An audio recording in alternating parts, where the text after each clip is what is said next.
And so this becomes our confession, that if thou shalt confess with thy mouth the Lord Jesus, and shalt believe in thine heart that God has raised him from the dead, thou shalt be saved.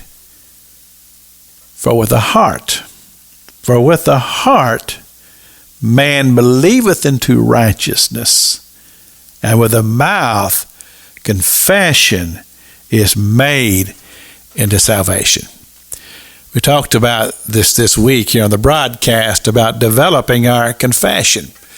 And we've talked about how that here the writer of the book of Romans tells us about the righteousness of God, and how that a lot of times people don't understand the righteousness of God, and so they have developed their own righteousness, have gone their own way.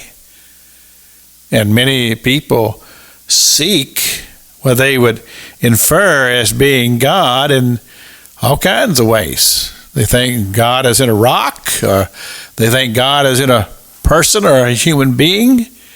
Sometimes people get caught up and they think it's in some type of a concept of some way or another, or they think it's in some ancient ritual, or all kinds of things. They think it's in the sun, the moon, and the stars. But as a Christian, we believe that Christ is the Son of God, and that God is a spirit. Jesus said this in John chapter 4 to the woman in the well. He says, they who believe must believe in spirit and in truth.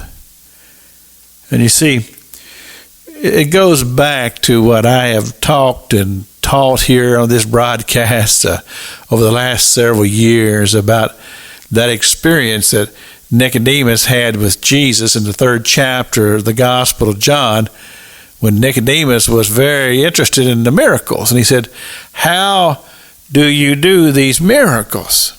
And Jesus said, you must be born again. And I know a lot of people have thought this through and come to an understanding of what the born again experience is, but I'm just simply declaring to you, it is when a person becomes spiritually aware. They have spiritual eyes that they have not had before. It comes open, and they understand that there is a God, that God is a spirit, and they sense him in their heart. It's life-changing, life-transforming. We were talking about at the dinner table about personality of somebody who well-known who came to Christ. And of course, people are suspicious a lot of times about that. I think about the Apostle Paul or Saul when he first came to Christ. There were many people suspicious about him because of his past. And then at the dinner table, they talk, well, there's still some things that are going to have to clean up. And I said, yes, but see, that's what happens. When a person comes to Christ and they become spiritually aware, then they see things from a total different perspective of life, and God does the work. He changes them. He cleans them up. We don't have to worry about that. God takes care of that. If a person has genuinely